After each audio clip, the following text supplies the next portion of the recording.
नमस्कार, मी अंकिता जाधव. आपण पाहताय जय महाराष्ट्र बातमीपत्रात तुम्हा सगळ्यांचं स्वागत.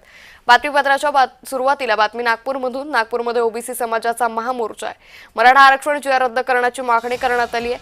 तर मनोज जरांगे पाटील त्याचबरोबर विखे पाटलांवर वडेट्टीवारांनी टीका केली आहे. जरांगे विखेंना पुढची पिढी माफ करणार नाही असं काँग्रेस नेते विजय वडेट्टीवार यांनी म्हटलंय.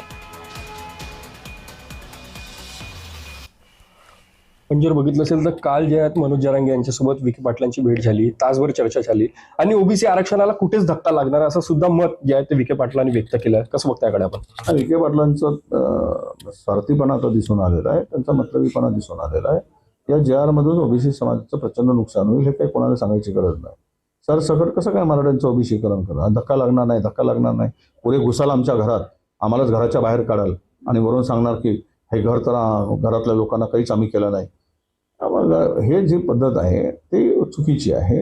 हा JR मुळातच ओबीसीचं सत्यानाश करणार आहे. हे कुठे सर्वश्रुत राहिलं त्यांना काय नेता व्हायचं आहे मराठ्याचा. आता जरांगेंनी शिक्का मारलाच आहे कसून त्यांच्यावर की त्यांचं संरक्षण करा, तर ते मोठे नेते म्हणून मराठ्याचं संरक्षण करत असतील.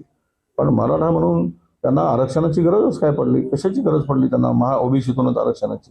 हा विखे पाटील त्यांना मदत करता. तुम्ही काय करत होतात मग? तुमचे एवढे मुख्यमंत्री झाले, इतके वर्ष तुम्ही पदावर आहात, सत्तेत आहात, तुमचे कारखाने आहेत, इन्स्टिट्यूट आहेत, सगळ्या गोष्टी तुम्ही उभे केल्या आहेत. आणि मग मराठा समाज गरीब कसा राहिला? मराठाच्या गरिबाचे पोरं कशी काय उपाशी राहिली? त्यांना काय रोजगार मिळाला नाही? हे कोणामुळे? कोणाचं पाप आहे? ते आमचं आहे काय? आम्ही कुठे होतो सत्तेमध्ये? पुढे ओबीसी समाजाला न्याय मिळाला याची काय अवस्था?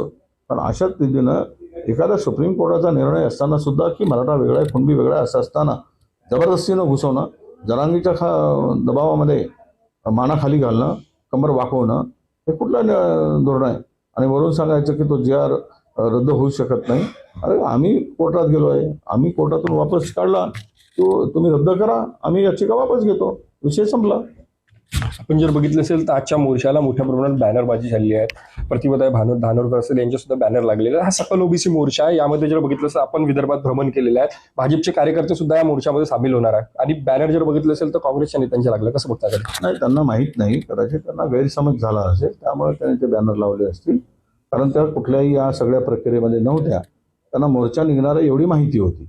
फक्त चंद्रपूरच्या बैठकीमध्ये आल्या, ती प्रथमास्थाची बैठक होती आणि हा सकल ओबीसी समाजाचा मोर्चा आहे, त्यामध्ये अनेक संघटना आहेत.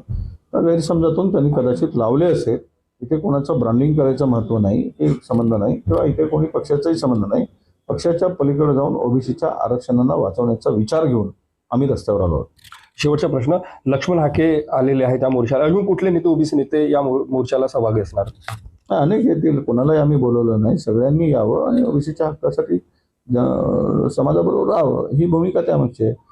इथे काही निमंत्रण देण्याला काही लग्न आहे ना बारसा याच्यातला काही भाग नाही. हा समाजाचा हक्काचा विषय आहे, त्यामुळं सगळ्यांना निमंत्रण देण्याचा विषय नाही. ज्यांना ज्यांना वाईट झालं असेल ते येतील. हे होते आपल्यासोबत विरोधी पक्ष नेता ओबीसी नेता विजय वडेट्टीवार. तेजस मोहत्रे, जय महाराष्ट्र न्यूज, नागपूर.